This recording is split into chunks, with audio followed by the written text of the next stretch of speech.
Infraction spéciale à l'indigénat. Propos tenus en public contre la France et son gouvernement. Infraction spéciale à l'indigénat. Refus ou inexécution des services de patrouille et de garde prescrits par l'autorité. Abandon d'un poste ou négligence dans les mêmes services. Infraction spéciale à l'indigénat. Inexécution des ordres donnés en vue de l'application des lois relatives à l'établissement et à la conservation de la propriété. Infraction spéciale à l'indigénat. Dissimulation de la matière imposable et connivence dans les soustractions ou tentatives de soustraction au recensement des animaux et objets imposables. Infraction spéciale à l'indigénat. Défaut d'obtempérer. Au début des années 1880, l'Algérie est sous administration civile depuis une petite dizaine d'années, depuis le début de la Troisième République. Donc c'est un changement très important parce que jusqu'en 1870, elle était sous régime militaire. Donc en 1880, on est dans une phase encore de transition, c'est-à-dire que le territoire civil commence à être à peu près équivalent au territoire encore sous administration militaire, donc les militaires gardent du pouvoir. Et puis, au plan économique et social, il y a la dépossession des terres qui bat son plein. C'est pas terminé, le processus n'est pas terminé, mais il est bien entamé, bien en phase. Et donc ce processus de dépossession des terres a pris diverses voies, mais il consiste globalement en un resserrement des Algériens sur des toutes petites propriétés et sur les terres les moins fertiles, leur perte de toutes les terres collectives qu'ils avaient, leur perte aussi d'usage des forêts, et ça c'est quelque chose souvent qu'on ne met pas forcément en avant, mais qui est très important parce que les forêts étaient de ressources extrêmement importantes pour la paysannerie algérienne. Et donc, côté européen, se met en place une sorte d'idéal qui est celui du petit propriétaire rural, du colon agricole, qui va mettre en valeur la terre algérienne. En réalité, ce qui se passe un petit peu après, c'est que les Européens venus en Algérie n'avaient pas de compétences agricoles. Donc progressivement, la majorité d'entre eux fait faillite. Et ce qui se constitue, ce sont des grandes propriétés européennes, commerciales, mécanisées. Là, je parle bien plus tard que 1880. Mais c'est à la fin, à ce tableau-là de l'Algérie rurale qu'on arrive. Dans un repli rocheux couronnant un monticule et à peine distinct du sol, tant il en a pris la coloration monotone, un grand village se dresse sur le ciel. C'est le Czar de Boukhari. Au pied du cône de poussière qui porte ce vaste village arabe, quelques maisons sont cachées dans le mouvement de la colline. Elles forment la commune mixte. Le Czar de Boukhari est un des plus considérables villages arabes de l'Algérie. L'administration française seule ne s'occupe point de ce qui se trame à Boukhari. Elle en a fait une commune de plein exercice, sur le modèle des communes de France, administrée par un maire, vieux paysan à l'œil endormi, flanqué d'un garde champêtre. Entre et sort qui veut. Les Arabes venus de n'importe où peuvent circuler, causer, intriguer à leur guise, sans être gênés en rien. Au pied du Czar, à 200 ou 300 mètres, la commune mixte est gouvernée par l'administrateur civil qui dispose des pouvoirs les plus étendus sur un territoire nu qu'il est presque inutile de surveiller. Il ne peut empiéter sur les attributions du maire, son voisin. Dans le contexte de la transition entre civil et militaire, en fait, il y a une réflexion importante qui a été menée pour savoir comment on va organiser les communes algériennes. Et donc, il y a deux types de communes en 1880. Il y a d'une part des communes qu'on appelle des communes de plein exercice, qui sont identiques aux communes de métropole. Donc, il y a un conseil municipal élu avec un maire. Mais cette administration municipale, elle est réservée aux communes dans lesquelles il y a une population européenne et française importante. Parce qu'en fait, on estime que ce mode d'administration-là, qui est le mode démocratique par un conseil municipal élu, ça ne peut pas convenir aux populations algériennes dites indigènes, qui n'auraient pas la maturité nécessaire pour participer à ce type d'administration. Donc il y a des communes de plein exercice, conseil municipal élu, dans les territoires qui sont peuplés assez fortement d'Européens. Donc on dessine des contours de communes de façon à avoir plusieurs centaines d'Européens et on forme une commune. La majorité des Algériens, qu'on disait à l'époque des musulmans, des indigènes, habitaient en fait dans des campagnes avec des densités extrêmement faibles, donc ce sont des populations extrêmement dispersées. Donc elles sont regroupées à la base par douars, en gros c'est le petit village, et les douars sont ensuite regroupés dans des communes qu'on appelle des communes mixtes. Elles sont immenses, ça peut être presque l'équivalent d'un département de métropole. Et ces communes mixtes, elles sont gérées par un administrateur nommé. Il y a aussi une petite commission municipale à côté, mais globalement c'est l'administrateur mixte qui est le pilier de la gestion de ces communes mixtes. Et ces administrateurs-là, ils ont à faire face à toute une série, je crois qu'aujourd'hui on pourrait dire des incivilités, mais pas seulement, des formes de désobéissance. Il y a bien sûr majeure la résistance à l'impôt. Et donc on les dote en 1881 de ce qu'on appelle des pouvoirs disciplinaires, qui les autorisent, par la loi, c'est une loi, à infliger des amendes et des jours de prison à leurs administrés algériens. Pour toute une série d'infractions assez bien pensées, parce qu'on les adapte en fait aux résistances qu'ils rencontrent. Donc il y a une infraction très importante qui est celle du désordre sur les marchés, qui vise à assurer une organisation correcte de la vie collective économique. Infraction spéciale à l'indigénat. Acte de désordre sur les marchés et dans les lieux publics, n'offrant pas un caractère de gravité suffisant pour constituer un délit. Infraction spéciale à l'indigénat. Retard prolongé et non justifié dans le paiement des impôts, soult de rachat, de séquestre, amende et généralement de toute somme due à l'État ou à la commune, ainsi que dans l'exécution des prestations faites en nature. Infraction spéciale à l'indigénat. Abattage sans autorisation de l'administrateur d'un ou de plusieurs arbres d'une utilité reconnue. Infraction spéciale à l'indigénat. Défaut par tout indigène conducteur de bêtes de somme, de trait ou de... Il y a tout ce qui concerne la résistance à l'impôt, donc la dissimulation de matières imposables, le retard que l'on met dans le paiement à l'impôt. Sur ce point-là, il faut dire, c'est très important, que les Algériens sont soumis à un double régime d'imposition. En fait, ils subissent des taxes qui sont les taxes créées par l'autorité coloniale française qui reprennent en partie les taxes de métropole, mais ils sont aussi soumis à ce qu'on appelle les impôts arabes, qui sont des impôts que les Français ont décidé dans leur esprit de laisser et qui seraient les héritiers des impôts de la période ottomane. Donc les Algériens sont soumis à un double régime d'imposition. Et dans le contexte de dépossession foncière, en fait, ils sont complètement étranglés. Il n'y a pas qu'en Algérie que ça se passe. Il y a aussi dans beaucoup de territoires coloniaux français, en Afrique, c'est la même chose. Donc les résistances à l'impôt constituent un volet extrêmement important des punitions que les administrateurs des communes mixtes infligent.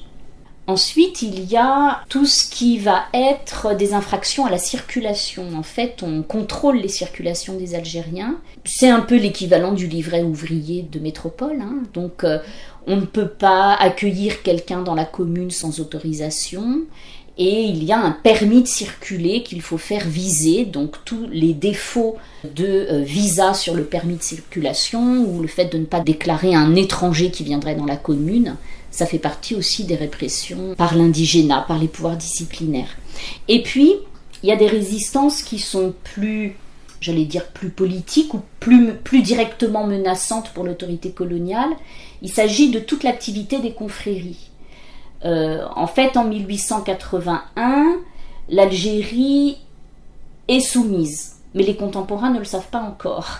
En gros, les autorités françaises à Alger, elles ont encore à faire face à une insurrection dans le sud. En 1883, c'est la reddition du chef de cette insurrection. Et nous, on le sait aujourd'hui, c'est la fin des insurrections. Mais à la fin, on ne le sait pas encore. À l'époque, on ne le sait pas encore. Donc en 1881, on a bien vu que la phase des grandes insurrections susceptibles d'embraser une majeure partie du pays, ça a l'air d'être à peu près terminé. Mais il y a encore cette insurrection dans le sud qui pose problème. Donc on n'est pas encore tout à fait sûr de l'autorité française et que l'ordre va vraiment régner en Algérie.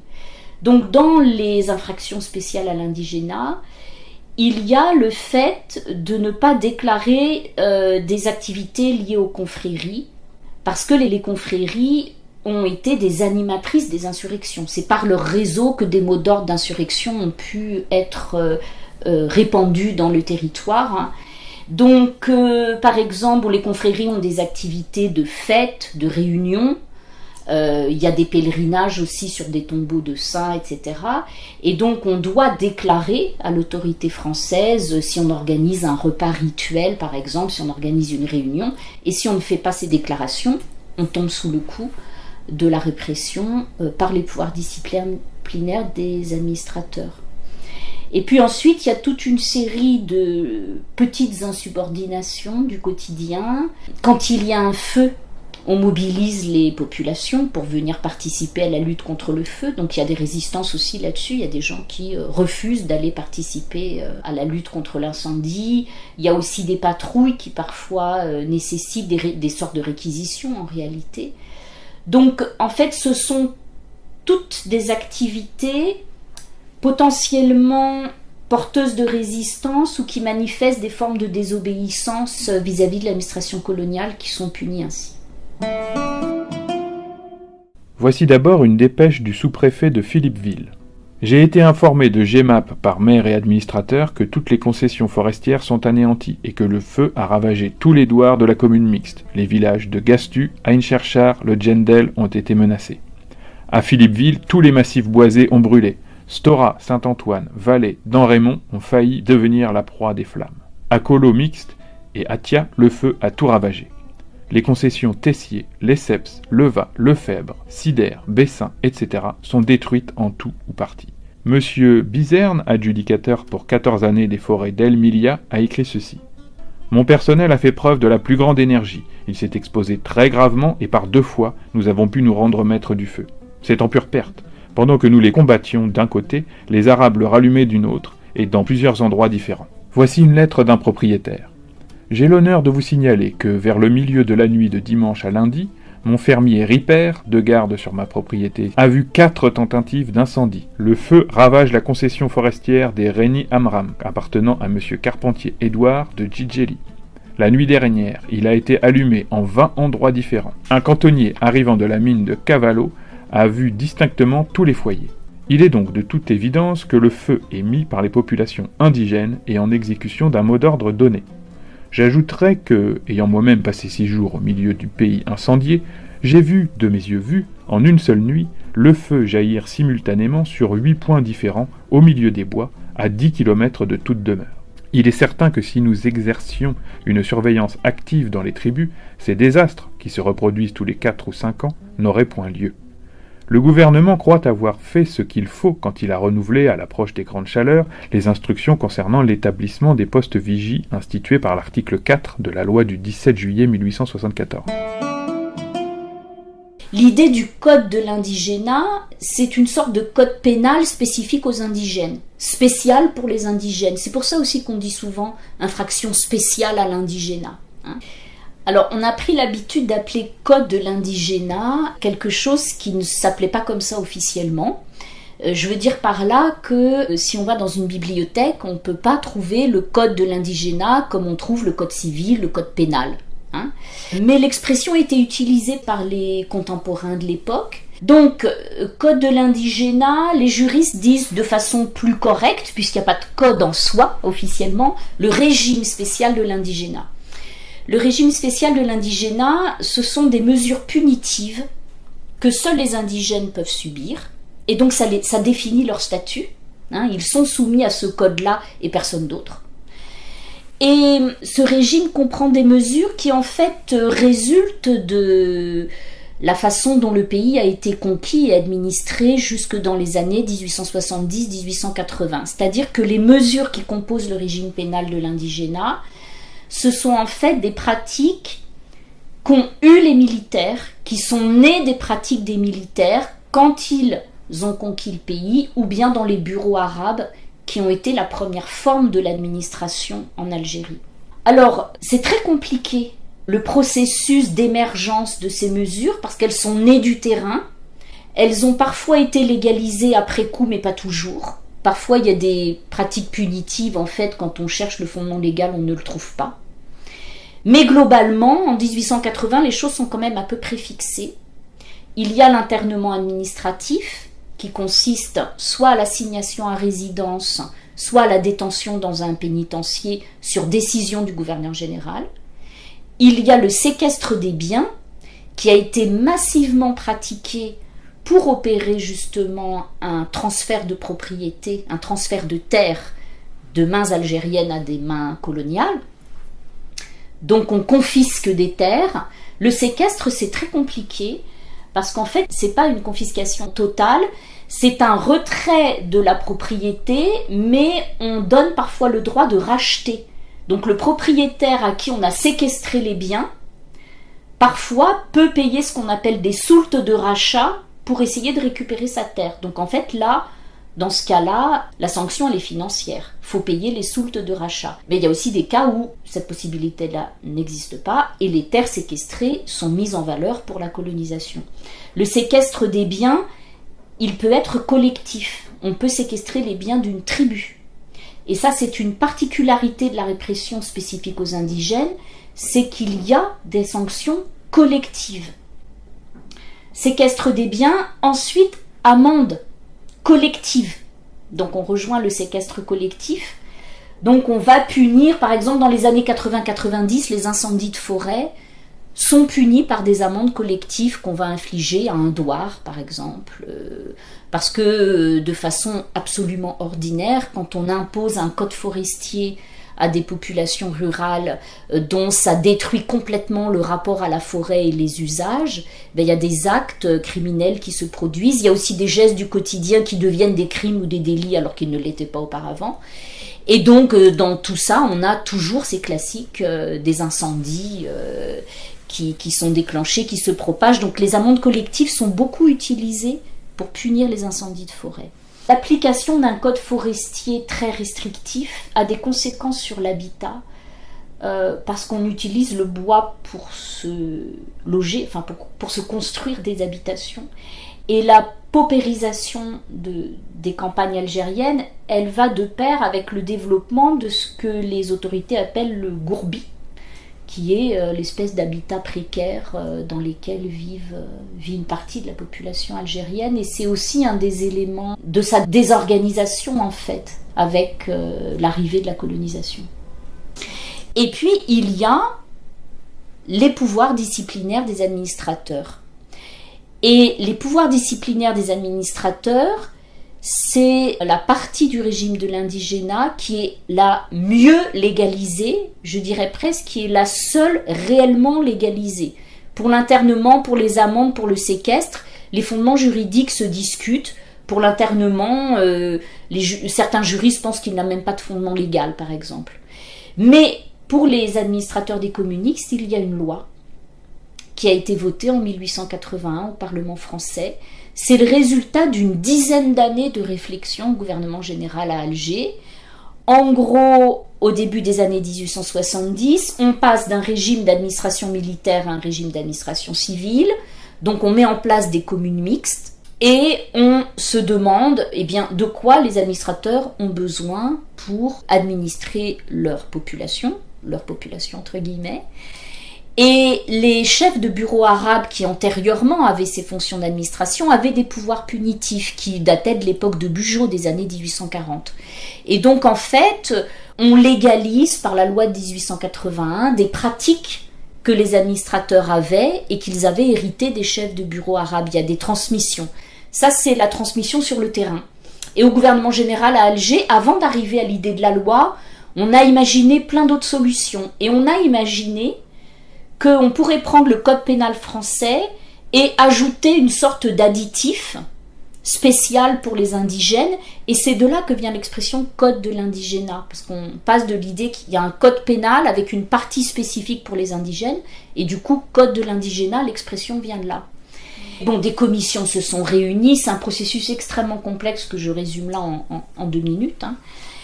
Et finalement, il a été estimé que parer ces pouvoirs disciplinaires d'une légitimité républicaine serait quand même le meilleur moyen, je dirais, de les valider.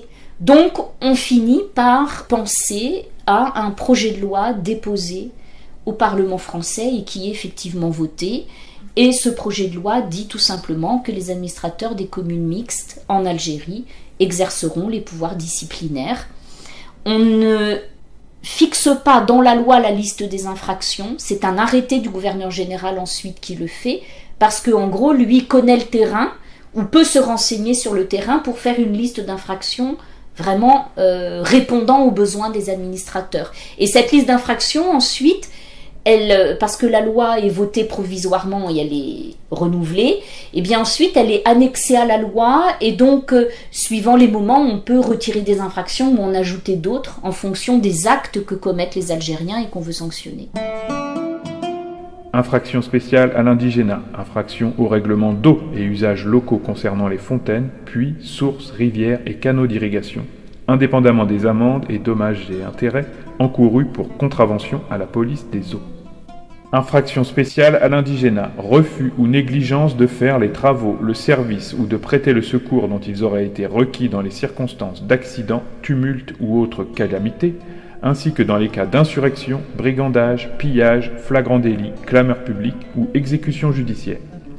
Infraction spéciale à l'indigénat, ouverture de tout établissement. En matière d'indigénat, à partir de la fin des années 1890, il y a quelque chose de très important à souligner, c'est qu'en fait, les jours de prison ou les amendes peuvent être convertis en journées de travail. Alors, on les convertit comment ? Un jour de prison, ça devient une journée de travail. Et puis, pour les amendes, on recourt à un tarif. On regarde combien on paye quelqu'un sur un chantier de travaux publics. Et puis, on dit, ça vaut tant d'heures de travail sur un chantier de travaux publics. Et massivement, à partir d'environ 1900, c'est la loi de 1897 qui formule cette possibilité, massivement à partir de 1900, les peines de prison et d'amende que les administrateurs décident sont converties en journées de travail. Ça, c'est quelque chose d'extrêmement important. Ça représente, avant la Première Guerre mondiale, des centaines de milliers de journées de travail qui ont été infligées aux Algériens. Et donc, pourquoi c'est intéressant ? C'est que évidemment, en Algérie, il n'y a pas eu de travail forcé comme en Afrique, où il y a des grands travaux, des chemins de fer, des ports qui ont été aménagés par du travail de force infligé à des prisonniers, où il y avait un taux de mortalité extrême. On n'est pas du tout dans ce cas-là. Il n'empêche que il y a bien des Algériens qui ont été condamnés à exercer des formes de corvée en punition. Donc il y a du travail punitif, du travail contraint. Alors là-dessus, on a peu d'éléments. On en est réduit un peu à l'imagination à partir de quelques exemples. On est là à l'échelle de communes rurales. Donc les travaux que l'on fait accomplir aux gens que l'on punit ainsi, ce sont des travaux dans ce contexte. Donc ça va être, il y a une invasion de sauterelles, lutte contre l'invasion de sauterelles, des brousaillages, des travaux d'irrigation. Donc il ne faut pas imaginer des travaux de force pénibles dont on peut mourir, comme les prisonniers en Afrique qui ont construit des voies ferrées, des ports, etc. Mais quand même du travail infligé, contraint, sous forme punitive, non rémunéré puisqu'il est sous forme de sanction. Et il y a un domaine là, en fait, pour l'avenir de la recherche, qui est celui du travail punitif et contraint, parce qu'il y a aussi parallèlement, pour les Algériens qui sont en prison, qui sont passés dans le circuit ordinaire du tribunal, la condamnation et la peine de prison, il y a parallèlement des réflexions sur la possibilité d'utiliser de la main-d'œuvre pénitentiaire à des travaux utiles à la colonisation. Il y a des essais qui sont faits à la fin des années 1890, par exemple aller défricher tout un territoire pour pouvoir le mettre en lot et le coloniser, eh bien on va utiliser de la main-d'œuvre pénitentiaire. À ma connaissance, parce que là on va avoir besoin de travaux supplémentaires pour le confirmer, les résultats sont peu concluants parce que la main-d'œuvre pénitentiaire n'est pas une main-d'œuvre très efficace, et puis ça ouvre des possibilités d'évasion, le fait de sortir les prisonniers des murs pour les faire travailler. Donc finalement, à ma connaissance, pour le peu que j'en sache, et sous réserve de travaux ultérieurs, ce sont des essais qui n'ont pas été concluants et on n'a pas eu recours dans des proportions notables à de la main-d'œuvre pénitentiaire pour des travaux en milieu agricole utiles à la colonisation. Mais dans les communes, il y a certainement dans le quotidien des choses qu'on ne voit pas, qu'on a du mal à voir dans les archives, autrement que par des statistiques où, pour en revenir à ce que je disais tout à l'heure, on a des centaines de milliers de journées de travail qui sont infligées à des Algériens. En 1914, on arrive, si ma mémoire ne me fait pas défaut, à 600 000 journées de travail qui ont été infligées de la sorte. Nous aperçûmes 3 cavaliers qui venaient au galop vers nous. Quand ils arrivèrent à 100 pas environ, le premier mit pied à terre et s'approcha en boitant un peu. C'était un homme d'environ 60 ans, assez gros, ce qui est rare en ce pays. Il portait la croix de la Légion d'honneur. Il nous fit un long discours d'un air furieux pour nous inviter à entrer sous sa tente et à prendre une collation. C'était la première fois que je pénétrais dans l'intérieur d'un chef nomade. Un amoncellement de riches tapis de laine frisée couvrait le sol. D'autres tapis étaient dressés pour cacher la toile nue. D'autres, tendus sur nos têtes, formaient un imperméable plafond. Des sortes de divans, ou plutôt de trônes, étaient aussi recouverts d'étoffes admirables. Et une cloison faite de tentures orientales, coupant la tente en 2 moitiés égales, nous séparait de la partie habitée par les femmes, dont nous distinguions par moments les voix murmurantes. On s'assit. Les 2 fils du caïd prirent place auprès de leur père, qui se levait lui-même de temps en temps, disait un mot dans l'appartement voisin par-dessus la séparation, et une main invisible passait un plat fumant que le chef nous présentait aussitôt. On entendait jouer et crier des petits-enfants auprès de leur mère. Quelles étaient ces femmes? Elles nous regardaient sans doute par d'invisibles ouvertures, mais nous ne les pûmes point voir. On a souvent une vision un peu fausse de l'administration dans l'Empire français, et il y a cette idée que l'Empire colonial britannique aurait beaucoup plus pratiqué la délégation de pouvoir envers des administrations locales, et donc on aurait eu une administration indirecte dans l'Empire britannique, alors que dans l'Empire français, on aurait eu une administration directe. C'est-à-dire une administration exercée par des agents français qui représentent concrètement sur le terrain, au quotidien, l'autorité coloniale. C'est pas complètement faux si on regarde la pyramide administrative théorique sur le papier. Prenons le cas des communes mixtes, il y a un administrateur, parfois un administrateur adjoint, mais qui est aussi un agent français. Mais, concrètement, les communes mixtes étaient immenses. Possiblement l'équivalent d'un département. Donc c'est pas un administrateur tout seul qui sait ce qui se passe dans sa commune, et qui peut donc décider que à tel endroit, enfin savoir qu'à tel endroit s'est produit un fait à punir. Concrètement, en réalité, l'administrateur, il s'appuie sur ce qu'on appelle des adjoints indigènes, qui sont donc des Algériens, alors qui ont des titres divers. En général, on dit le caïd, mais parfois c'est le cheikh, le cheikh. Et ces adjoints indigènes, ce sont eux qui, au quotidien, représentent l'autorité coloniale vis-à-vis des populations locales. Donc, les communes mixtes, elles sont divisées, il y a des douars, il y a parfois même des fractions de douars, parce qu'à la base, il faut avoir une unité administrable, il ne faut pas qu'elle soit trop grosse, donc on a parfois des douars, des fractions de douars. Et les caïds, en fait, ce sont eux qui, dans le quotidien, par exemple, viennent prélever l'impôt. Ce sont eux qui savent s'il y a du désordre ou de l'ordre, s'il y a des rumeurs, de l'agitation, s'il y a un bandit qui vient sur la commune. Et donc les adjoints indigènes jouent un rôle absolument énorme. Sans eux, les administrateurs sont complètement dénués d'informations. Et donc ce sont eux qui sont en mesure d'informer les administrateurs de ce qui se passe et de leur désigner les éventuels coupables, entre guillemets, qu'il faudrait punir. Alors, ces caïds ont une extrême mauvaise réputation, ils sont réputés corruptibles, et ils le sont, parce qu'on peut acheter leur silence. Et puis, ce sont des fonctions qui s'accompagnent de leur part de prélèvements sur les populations, prélèvements financiers, diverses occasions, et des malversations, et puis voire aussi des brutalités, Donc, de fait, les Algériens qui exercent ces fonctions d'intermédiaire entre les populations rurales et les administrateurs de communes mixtes jouent un rôle absolument énorme. Même si dans le texte, il n'y a pas écrit que les pouvoirs disciplinaires sont exercés par l'adjoint indigène, c'est bien l'administrateur qui les exerce.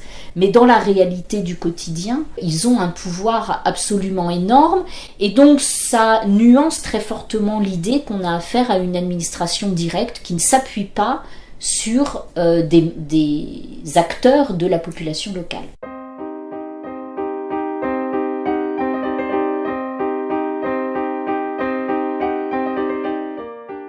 J'ai vraiment pris le parti de délaisser les textes de droit dans la mesure où ils n'encadrent pas les pratiques, et y compris quand on fait des généalogies de textes, ça ne nous raconte pas l'histoire de l'internement, parce qu'il y a vraiment un fossé entre les deux. Et ce qui est vraiment frappant dans le cas de l'Algérie, c'est qu'on n'est pas du tout dans une situation où le droit crée les pratiques. Alors, ce serait à vérifier, cela dit, qu'en métropole, on est aussi dans une situation où les pratiques répressives sont toujours encadrées par le droit. Même s'il y a ces pouvoirs disciplinaires des administrateurs qui sont légaux, il y a à côté, toujours, des pratiques de coercition qui sont en dehors de tout texte. Si on prend le cas des femmes, dans les statistiques, elles sont très peu présentes. Dans les statistiques d'application de mesures du régime pénal de l'indigénat, sauf que dans les sanctions collectives, elles sont touchées parce que c'est des familles entières qui sont touchées. Mais je pense là à l'internement sur lequel j'ai travaillé. Il y a très très peu de femmes qui sont victimes de mesures d'internement. Mais elles sont touchées par exemple, et ça je l'avais vu en travaillant sur l'internement, j'avais un exemple précis d'un bandit qui s'appelait le bandit Chaïb. Elles sont touchées par exemple dans le cas du bandit Chaïb comme femme ou sœur, en tout cas femme de sa parentèle, parce que les autorités coloniales ont une vision souvent assez approximative des liens qui unissent leurs administrés, donc parfois, on va vous dire c'est le beau-frère, c'est l'oncle, bon, mais en tout cas, femmes et sœurs, mères de ce bandit, à un moment donné, se trouvent consignées au board administratif, au local administratif de la commune, et l'administrateur qui a des cavaliers demande à ces cavaliers indigènes de loger ces femmes, mais en fait c'est une mesure non seulement d'assignation, forme d'assignation à résidence, absolument pas légale, absolument pas déclarée, et d'enfermement au sens où elles ne sont pas dans une prison, mais elles sont tenues d'être logées par les cavaliers indigènes de la commune, donc elles ne sont plus chez elles. Et l'idée évidemment de priver le fameux bandit Chaïb des soutiens qu'il peut avoir sur la commune, notamment par sa parentèle, mais aussi de le contraindre à se rendre. Et dans cet exemple-là, il y a à un moment donné une invasion de sauterelles, et bien l'administrateur de la commune requiert en priorité les gens de la famille du bandit Chaïb pour venir lutter contre l'invasion de sauterelles. Donc c'est une forme de punition qui n'a aucun fondement légal, on n'est plus dans le cadre de ces pouvoirs disciplinaires, c'est pas de l'internement, c'est pas du séquestre, c'est pas de l'amende, c'est rien du tout, mais c'est une corvée qu'il leur impose pour faire pression sur eux parce qu'ils sont des membres de la famille du bandit Chaïb. Donc la position des femmes est assez particulière et elle montre bien que se contenter d'aborder cette question-là par le droit et par ce qui est fait dans le cadre de la légalité, ça ne suffit pas. Parce que si je reprends l'exemple de l'internement, on ne les trouve pas ou très très peu dans des dossiers qui sont les dossiers légaux des gens internés avec un arrêté de gouverneur. En revanche, si on regarde ce qui se passe dans le quotidien, on peut voir des femmes mises sous pression par l'administration, assignées à résidence, déplacées, contrôlées, surveillées, parce qu'elles sont des femmes, des sœurs, des mères. Quand on parle de l'assimilation pour l'Algérie, en réalité, il y avait ce que Charles-Robert Ageron appelle une conception coloniale de l'assimilation, c'est-à-dire que cette conception coloniale, c'est que l'assimilation, elle est pour les Européens et les citoyens français, elle n'est pas pour les sujets coloniaux. Et Charles-Robert Ageron dit clairement que, par ailleurs, il y a eu un malentendu parce qu'en métropole, on a compris le mot assimilation comme voulant dire aussi pour les Algériens. Et donc il parle d'un quiproquo qui a duré très longtemps, en fait, jusqu'à la fin de la période française, entre la métropole où on pensait que l'assimilation était un idéal généreux qui s'appliquait à tous, et une conception coloniale qui était plutôt celle des milieux coloniaux en Algérie, où l'assimilation, elle est pensée que pour une catégorie de population. La conception coloniale de l'assimilation, c'est celle qui établit un lien entre le fait d'être soumis au droit commun et le fait d'avoir atteint un certain degré de civilisation, pour le dire dans des termes qui ne sont pas péjoratifs ou insultants. Et donc l'idée, c'est de considérer que parmi les populations qui vivent en Algérie, il y a ceux que l'on peut assimiler, c'est-à-dire que l'on peut soumettre au droit commun. Donc on ne les soumet pas au régime pénal de l'indigénat, ils peuvent atteindre des droits de citoyenneté complets. On peut faire ça pour des gens pour qui ça va faire sens. Donc des gens qui ont une certaine mentalité, un certain degré de raisonnement, donc les Européens. Donc les Européens, on peut les soumettre au code pénal, il n'y a pas de problème, eux comprennent bien ce que veut dire une justice qui apporte des garanties. En revanche, les musulmans, si on ne passe que par la justice pour les punir, c'est inefficace. Parce que ce que des esprits évolués comprennent comme étant des garanties dans la procédure judiciaire, pour eux, c'est de l'indulgence. Donc, à partir de cet exemple-là, je pense qu'on voit bien l'idée qui n'est pas, qui est très abstraite, hein, mais il y a l'idée que on peut assimiler des gens qui ont atteint un certain degré de civilisation. Mais ceux qui ne l'ont pas encore atteint, en fait, ça n'est pas possible. Évidemment, jamais on n'a pensé qu'on allait soumettre les Européens au code de l'indigénat. Donc l'assimilation, c'est pour les populations européennes. Ou bien, de façon révélatrice, parmi les populations algériennes, ce qu'on appelle les évolués. Mais en gros, la masse des Algériens n'a pas atteint le niveau de civilisation nécessaire pour pouvoir être assimilés. Sur le régime pénal de l'indigénat, très précisément, ça a une conséquence. C'est que le projet de loi sur les pouvoirs disciplinaires des administrateurs de communes mixtes, quand ça arrive devant le Parlement en 1881, ça fait débat évidemment, et l'argument principal qui est donné aux représentants de la nation pour qu'ils votent cette loi, c'est qu'il est nécessaire de donner des pouvoirs tels que ceux-ci aux administrateurs des communes mixtes, parce qu'ils ont affaire à des populations qui ne comprennent pas le fonctionnement de la justice. Ils refusent de témoigner, si on leur donne un avocat, ils prennent ça pour de l'indulgence, si on condamne avec sursis, ça n'a aucun effet, voilà. Donc comme ils n'ont pas la capacité de comprendre la complexité du fonctionnement de la justice avec toutes ces garanties, que en gros si on les fait bénéficier des garanties de la procédure judiciaire, eux vont penser que c'est de l'indulgence et qu'il n'y a pas de punition, il faut les pouvoirs disciplinaires aux administrateurs pour qu'il y ait des sanctions rapides, efficaces et qu'ils comprennent dans leur mentalité. Mais l'œuvre coloniale française étant censée être une œuvre de civilisation, il y a l'idée que peut-être qu'avec le temps, la société musulmane va progresser et donc atteindra un jour un degré de civilisation lui permettant de comprendre ce qu'est une procédure judiciaire, des garanties et finalement évoluer, devenir évoluer suffisamment pour que le régime pénal de l'indigénat n'ait plus de sens. Et c'est pour cette raison que la loi est votée provisoirement. Elle est votée pour 7 ans. Les parlementaires français disent d'accord, on va voter cette loi, mais comme quand même, c'est quand même très très très dérogatoire à notre droit commun, ça contredit beaucoup de nos principes républicains, c'est gênant. Donc on est d'accord mais pour une période provisoire et on verra dans quelques années où on en sera. Et donc la loi de 1880 elle est votée pour 7 ans et en 1888 on la reconduit et ensuite jusqu'en 1927 elle a été de multiples fois reconduite mais à chaque fois extrêmement débattue. Faut pas croire que pour des républicains sincères cette loi ne posait pas de problème. Bien sûr qu'elle posait problème, ils avaient les yeux ouverts sur ce qu'elle signifiait de la République aux colonies. Donc, ils étaient partagés entre l'idée que les principes républicains intégralement appliqués avec l'assimilation voudrait dire qu'il n'y a pas de régime pénal de l'indigénat, tout le monde est assimilé, tout le monde est puni de la même façon, Sauf que si on tient en compte que tout le monde n'est pas capable de comprendre les subtilités de la procédure judiciaire, faut du régime pénal de l'indigénat, et puis bon, quand même, on ne va pas démunir l'autorité coloniale, donc on reconduit la loi. Mais les débats ne sont pas faciles.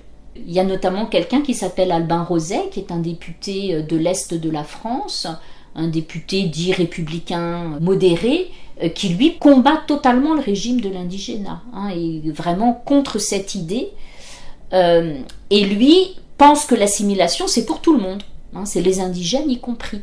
Mais dans la conception coloniale, l'assimilation ce n'est que pour ceux qui sont en état d'en bénéficier, et donc pas les indigènes, dans un premier temps au moins. L'Européen a la notion assez nette de la séparation des domaines temporels et spirituels. Le musulman ne l'a pas, ne peut pas l'avoir. C'est dans le Coran que se trouvent les principes du droit civil et du droit pénal musulman. L'islam est au surplus, il ne faut pas l'oublier, une religion guerrière. On peut toujours craindre, sinon un soulèvement général fort improbable, du moins des mouvements dus aux excitations de chefs de confréries influents ou de marabouts vénérés. Pour ces raisons, le législateur français a cru devoir donner aux indigènes un statut juridique spécial. Celui-ci peut se résumer dans ses grandes lignes assez facilement. 1. Les indigènes ont des droits politiques restreints. Ils ne participent pas à la désignation des députés et des sénateurs. Ils interviennent dans une mesure très réduite dans les élections des corps locaux, délégations financières, conseils généraux, conseils municipaux. Ce sont des sujets et non des citoyens. 2. Ils ont un droit civil particulier et sont soumis au droit musulman. 3. Ils ont enfin un droit pénal spécial, notamment ils sont soumis à ce que l'on appelle le régime de l'indigénat. De plus en plus dans l'historiographie, on tend à considérer que l'indigène dans les colonies françaises, il est aussi défini par son statut juridique, pas seulement pénal. Pénal, c'est la punition, mais le droit, c'est pas que la punition. On a d'autres statuts juridiques dans une société. Et puis le statut politique. Alors, c'est impossible de parler à l'échelle de l'Empire français. On ne peut pas dire l'indigène dans l'Empire français avait tel statut, parce qu'en fait, c'est chaque fois différent pour chaque territoire. C'est une des particularités des empires, c'est d'avoir une forme de tension entre au centre et en métropole, une volonté et des tentatives pour unifier, un minimum, mettre un peu de cohérence, mais aussi le fait que dans chaque colonie, on a des configurations différentes, il y a des histoires différentes dans la façon dont on a conquis le territoire, dont on a commencé à l'administrer. Donc en fait, il y a une tension entre quelque chose qui va vers l'unité et la cohérence au centre, à la métropole, et puis des tendances à la dispersion et à l'adaptation locale qui fait que les choses sont très différentes. Donc le statut des indigènes en Algérie, il y a la question pénale, ils sont soumis au régime pénal de l'indigénat, puis après il y a la question du statut juridique en matière civile, c'est-à-dire pour tout ce qui concerne en particulier la famille, à quoi sont-ils soumis ? Eh bien, les Algériens n'étaient pas soumis au code civil français en matière matrimoniale et familiale, mais soumis à ce qu'on appelait un statut personnel musulman. L'idée était à l'origine que dans la convention de capitulation de 1830, il y avait eu un engagement à respecter les us et coutumes des populations locales. Donc on ne va pas, par exemple, imposer la monogamie alors que la polygamie est pratiquée. Alors il ne faut pas fantasmer sur la polygamie, c'est pas tous les Algériens n'ont pas 4 femmes. Bon, mais de fait, la possibilité d'avoir plusieurs femmes existe et pratiquée existe et n'est pas condamnable dans le droit musulman tel qu'il est en Algérie au moment de la conquête, donc voilà.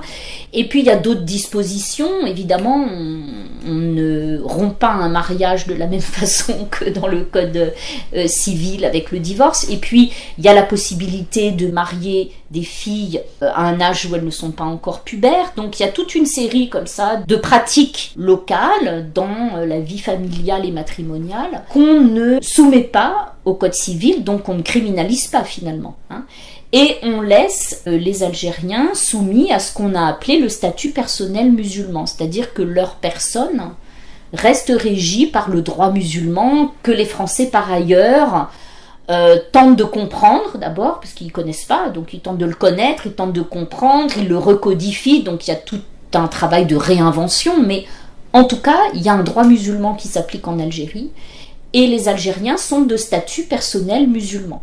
Donc juridiquement, en matière civile, et non plus là en matière pénale, ils ont aussi un régime particulier. Et puis évidemment, il y a la question des droits politiques.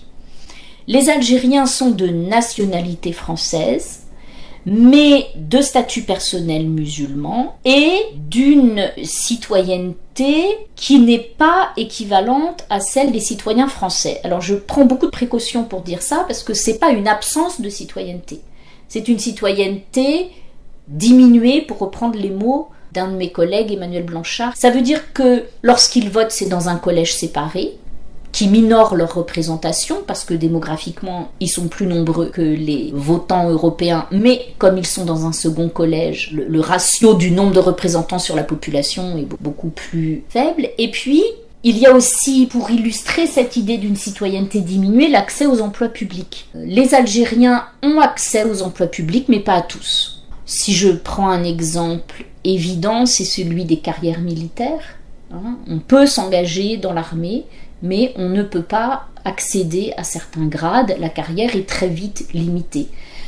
Si je prends un exemple que je connais bien, qui est celui de la justice, jusqu'en 1944, les Algériens pouvaient accéder, par exemple, aux fonctions de greffier, aux emplois de greffier, donc ils pouvaient être avocats, avoués, greffiers, mais ils ne pouvaient pas être magistrats. Donc il y a un accès aux emplois publics qui est différencié jusqu'en 1944. Donc quand on combine tout ça, on voit ce que ça veut dire juridiquement être un indigène en Algérie. C'est une citoyenneté partielle, c'est un droit civil différent du droit civil français, c'est au plan pénal être soumis au régime de l'indigénat, en plus d'être soumis aux lois ordinaires qui répriment les crimes et les délits. C'est tout ça qui fait le statut d'un indigène en Algérie.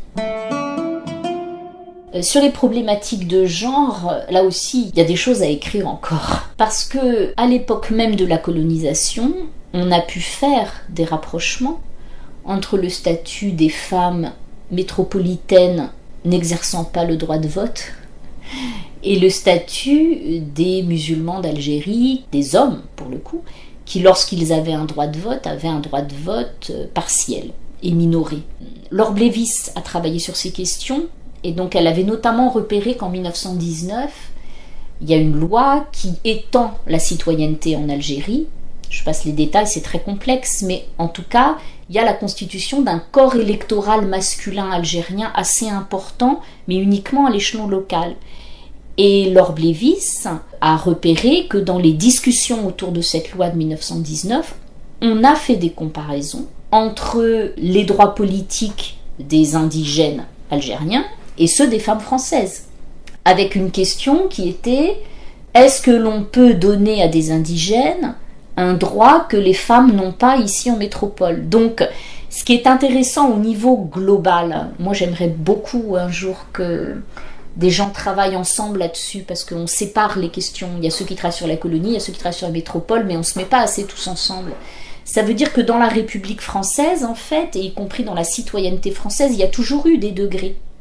Et que les femmes de métropole et les hommes indigènes d'Algérie, eh ben, ils étaient dans des catégories de citoyenneté qui n'étaient pas la catégorie la plus complète. Et alors les femmes algériennes, je ne peux pas dire n'en parlons pas, mais évidemment, dans la hiérarchie, ce sont elles qui sont vraiment le plus bas. Parce qu'en fait, après la Seconde Guerre mondiale, quand les femmes françaises ont obtenu le droit de vote, eh bien les femmes algériennes ont été tenues à l'écart. C'est-à-dire que l'extension du droit de vote aux femmes en Algérie ne s'est faite que pour les citoyennes françaises à part entière. Les musulmanes n'ont pas eu le droit de vote à ce moment-là. Ce n'est qu'en 1958 que les femmes algériennes ont eu le droit de vote. Je précise que ce n'était pas après le retour du général de Gaulle au pouvoir, c'est le gouvernement précédent, celui de Félix Gaillard, le dernier gouvernement de la 4e République, qui avait fait voter une loi pour mettre fin à cette situation. L'instruction primaire est obligatoire pour les enfants des deux sexes âgés de 6 ans révolus à 13 ans révolus. Elle peut être donnée soit dans les établissements d'instruction primaire ou secondaire, soit dans les écoles publiques ou libres, soit dans les familles, par le père de famille lui-même ou par toute personne qui l'aura choisi. Il est institué un certificat d'études primaires. Il est décerné après un examen public auquel pourront se présenter les enfants dès l'âge de 11 ans. En matière d'éducation, il y a un pourcentage très simple, admis, même si les statistiques peuvent toujours se discuter, il faut les prendre comme des ordres de grandeur. Il y a 15% des enfants dits musulmans, en 1954 à la fin, 15% des enfants dits musulmans en âge d'être scolarisés qui le sont. Donc on voit bien que si on en est là en 1954, c'est que le bilan du développement de l'école est très insuffisant pour employer un terme léger. Pour résumer à grands traits, les lois Ferry s'appliquent en Algérie, mais leur mise en œuvre dépend en grande partie des communes. Et donc dans les communes de plein exercice dotées d'un conseil municipal, les écoles primaires sont ouvertes et accessibles aux Algériens qui vivent dans les communes de plein exercice. Dans les communes mixtes, ça n'est pas le cas. Donc il y a cette inégalité-là. Et quand je parlais des 15% d'enfants en âge d'être scolarisés qui le sont en 1954, bien évidemment, la différence est énorme entre les villes et les campagnes. Dans les villes, tous les petits garçons algériens vont à l'école. Les filles, non. Les garçons, oui. Les filles, non. Mais dans les campagnes, c'est pas du tout le cas. Alors, c'est important parce que ça permet de comprendre aussi la mémoire des Français d'Algérie, parce que les Français d'Algérie étaient majoritairement des urbains. Plus de 80%, à la fin de la période coloniale, ils vivent en ville. Et ils ont toujours été majoritairement des urbains. Donc des Français d'Algérie, aujourd'hui, racontent en toute bonne foi, ils ne mentent pas, qu'ils se souvenaient qu'ils allaient à l'école avec leurs petits copains algériens. Ben oui, mais ils habitaient dans les villes qui étaient des espaces d'exception au regard des campagnes, et les Algériens, eux, au contraire, ils vivent majoritairement dans les campagnes à 80%. Donc si on a ce bilan-là en 1954, il faut imaginer que la question scolaire, en 1880, elle n'est pas d'actualité en Algérie, sauf, c'est pas tout à fait vrai ce que je dis, elle est d'actualité parce qu'on réfléchit quand même à quel type d'école mettre en œuvre, et on a des tâtonnements avant qu'il y ait les lois Ferry et leur application. Et puis il y a un territoire particulier qui est celui de la Kabylie. Il y a ce qu'on appelle le mythe kabyle, que les autorités coloniales ont fortement en tête, l'idée que les Kabyles seraient des populations plus facilement assimilables, plus ouvertes à une culture française. Donc la Kabylie bénéficie très tôt d'un réseau d'écoles plus développé que dans le reste du pays, et la Kabylie est une exception de ce point de vue-là.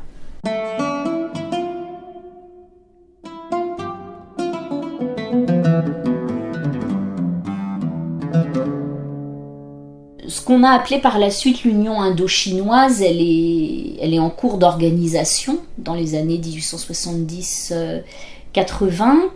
Et il y a une idée qu'on a souvent en tête, c'est que l'Algérie a servi de modèle pour l'organisation de l'Empire français. Et de fait, on nomme en Cochinchine, qui est le territoire majeur de la future Union indo-chinoise, un fonctionnaire du gouvernement général de l'Algérie qui s'appelle Lemire de Villers. Donc voilà un homme qui arrive d'Algérie pour contribuer à organiser administrativement ce territoire dans lequel l'administration militaire, comme en Algérie du temps des bureaux arabes, joue un rôle énorme. Donc on a un processus à peu près identique de conquête militaire, administration militaire et l'idée d'un passage à un régime civil. Et ce fameux Lemire de Villers met au point, dans des échanges avec le ministère des colonies à Paris, un décret d'indigénat qui rassemble les mesures de l'indigénat, pas tout de suite, je crois qu'il n'y a pas les amendes collectives tout de suite qu'elles sont ajoutées ensuite, en mai 1880. Alors on a dit beaucoup, à partir de la trajectoire de cet homme-là, qu'il y avait eu une importation du régime de l'indigénat d'Algérie en Indochine. C'est une idée qu'on peut discuter de façon fine. C'est-à-dire que bien sûr, quand on élabore le décret pour la Cochinchine, l'exemple algérien est en tête. Mais à ce moment-là, on est en train de penser à la loi pour les administrateurs en Algérie. C'est pas encore fait. Donc Lemire de Villers, évidemment, il arrive avec la situation algérienne en tête, et il sait de son expérience algérienne qu'il faut organiser et légaliser un peu les pratiques qui sont les pratiques sur le terrain. D'où ce décret. Mais il n'y a pas de copie sur l'Algérie, au sens où, au même moment en Algérie, on est seulement en train de réfléchir à la loi. En plus, en Algérie, tout n'est pas légalisé. La loi de 1881 ne concerne que les administrateurs des communes mixtes. Donc, en Cochinchine, on a un décret de mai 1881 qui légalise les mesures du régime pénal de l'indigénat. En réalité, c'est ce décret, fait pour la Cochinchine en 1881, qui a servi ensuite de modèle pour les autres territoires de l'Empire français. Vous prenez Madagascar, la Nouvelle-Calédonie, l'Afrique, avec des adaptations toujours locales. Mais ce n'est pas du tout la loi algérienne, parce que la loi algérienne, elle est très spécifique au contexte algérien, avec les communes mixtes, les administrateurs. Et puis dans la loi algérienne, il n'y a pas le séquestre des biens, il n'y a pas les amendes collectives et il n'y a pas l'internement. Alors que dans le décret de la Cochinchine et dans les décrets qu'on prend pour les autres territoires qui sont postérieurement conquis et organisés, il y a tout ça. La particularité majeure de la Cochinchine et puis d'autres territoires constitutifs de l'Union indo-chinoise, c'est aussi que dans certains cas, c'est compliqué, c'est vraiment une mosaïque, mais on maintient une administration locale. Et donc ce ne sont pas des fonctionnaires français, agents de l'État colonial, qui ont par exemple les pouvoirs disciplinaires, mais ce sont des agents des administrations locales. Et il y a une combinaison en fait entre administration locale restant éventuellement en place et l'administration coloniale avec les pouvoirs du régime pénal de l'indigénat.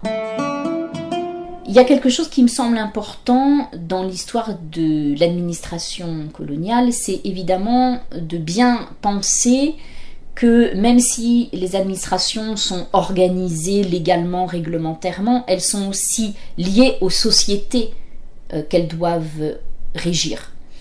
Et l'Algérie reste particulière par rapport aux autres en raison de son peuplement français.